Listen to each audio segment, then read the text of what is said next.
پریشانی کم، ماں باپ کے آستانے پہ حاضری دے کے دیکھو آپ، یہی کیا پریشانی کہ آپ وہاں پہنچتے ہو، حضور فرماتے کہ جو ماں باپ کے آستانے پر حاضری دے اس کی نجات ہو کے رہتی ہے، وہ گیا پلٹا اپنے گھر پہ، اس کی مغفرت ہو گئی، ہوگی نہیں فرمایا، حضور نے فرمایا ہو گئی۔ اور پھر اگلا جملہ کیا فرمایا؟ حضور فرماتے اور یہی امر بار بار کرے، یہ تو ایک بار کا تھا، جمعہ کے لیے آپ کو حکم بھی ہے کہ آپ جمعہ کو جاؤ، ہو سکے تو صبح میں جاؤ، صبح میں جاؤ۔ جب یہ حدیث پاک سنا نا، چل اس کو پوری کر لیتے ہیں، یہ تو ایک بار کی بات تھی نا،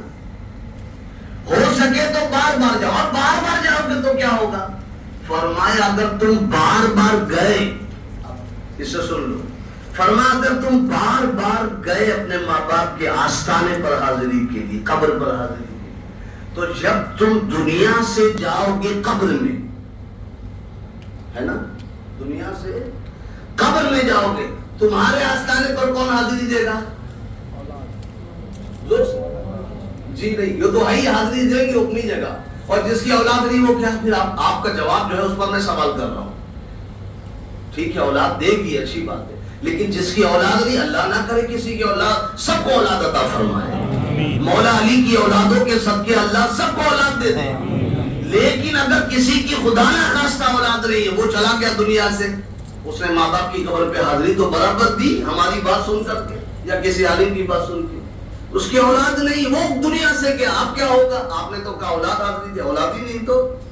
حضور نے اس کو بھی مایوس نہیں فرمایا، سب کے لیے فرمایا اولاد ہو نہیں ہو، فرمایا جس نے ماں باپ کی قبر پہ بار بار حاضری دی، جب وہ دنیا سے جائے گا تو فرشتے قیامت تک اس کی قبر پر حاضری دیتے رہے، کہیں مایوس حضور نے کیا ہی نہیں۔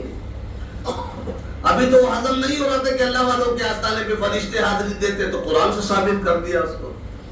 یہ حضور نے فرمایا وہ تو اللہ والوں کا آستانہ اپنی جگہ، ماں باپ کی قبر پہ بار بار حاضری دینے والوں کی قبر پہ بھی فرشتے حاضری دیتے۔ جب یہ حدیث پاک سنا نا ماں باپ کے تعلق سے کہ ماں باپ کے آستانے پہ قبر پہ حاضری، دیکھ صحابی کھڑے ہوئے، عرض کیا یا رسول اللہ صلی اللہ علیہ وسلم، میرے ماں باپ فوت تو ہو گئے لیکن مجھے پتا نہیں ہے کہ ان کی قبر کہاں ہے، مجھے پتا، ابھی تو ہم لوگ نشانی وغیرہ سب رکھ دیتے ہیں نا، اور کچھ لوگوں کو نشانی قبر سے مٹانے کا اتنا شوق ہے کہ بلڈوزر چڑھا کے پورا اس کو میدان بنا دیا، اللہ غارت کرے۔ اسی لیے حضور مفتی اعظم فرماتے کہ تیرے حبیب کا پیارا چمن کیا برباد، الہی نکلے یہ نجدی بلا مدینے سے، یہ مسلمان ہیں، ان کو کون مسلمان کہے گا؟ فلسطین خاک و خون میں ہے، لیکن ابھی اسرائیل مہاراج ناراض ہو جائیں گے، یہ حال ہے سعودیوں کا۔ ایک زبان دیکھا بھی کبھی دیکھا آپ نے سلمان شاہ سلمان وغیرہ نے کسی نے کچھ کہا ہو؟ ان کو عیاشی سے فرصت نہیں ہے کہ فلسطین کے تڑپتے ہوئے مسلمانوں کی مدد کر سکے، یہ آواز اٹھا نہیں سکتے، مدد کرنا تو دور کی بات ہے۔ ابھی کہیں اسرائیل ہمارا آقا ناراض ہو گیا تو اسی لیے حضور مفتی اعظم نے فرمایا تیرے حبیب کا پیارا چمن کیا برباد، الہی نکلے یہ نجدی بلا مدینے سے، اور نکلے گی انشاءاللہ دیکھنا۔ تو کچھ لوگوں کو نشانیاں مٹانے کا اتنا شوق ہے کہ میدان بنا دیا، حالانکہ وہاں مزارات تھے، اس بات کا ثبوت ہے آج بھی، ایسا نہیں ہے گنبد۔ تو ایک صحابی کھڑے ہو کہا کہ میرے والدہ کے مزار مجھے پتہ ہی نہیں ہے کہ کہاں ہے، دفن کر کے آ جاتے تھے لوگ اپنے حساب سے اس زمانے میں، جب یہ حدیث سنی تو کہاں ہے مجھے پتہ نہیں۔ حضور نے کیا فرمایا؟ فرمایا ایسا کرو وہی قبرستان میں جاؤ اور ایک مٹی کا توندہ بناؤ۔ اچھا یہ بھی حضور فرما سکتے تھے نا کہ اچھا گھر میں اپنی ماں باپ کے لیے مغفرت کی دعا کر دو، ہو سکتا تھا نا، یہ بھی کہہ سکتے تھے کوئی بات نہیں تم کو پتا نہیں، کہا نا دعا کر دینا، دعا پہنچ جائے گی۔ لیکن ہمیں آستانوں پہ جانے کا سبق کہاں سے ملتا؟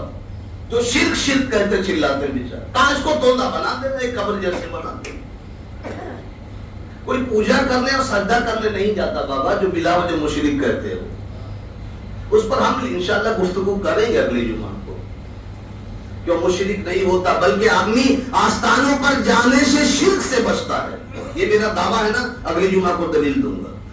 آدمی آستانوں پر جانے سے مشرک نہیں ہوتا بلکہ شرک سے اللہ اسے بچا لیتا ہے۔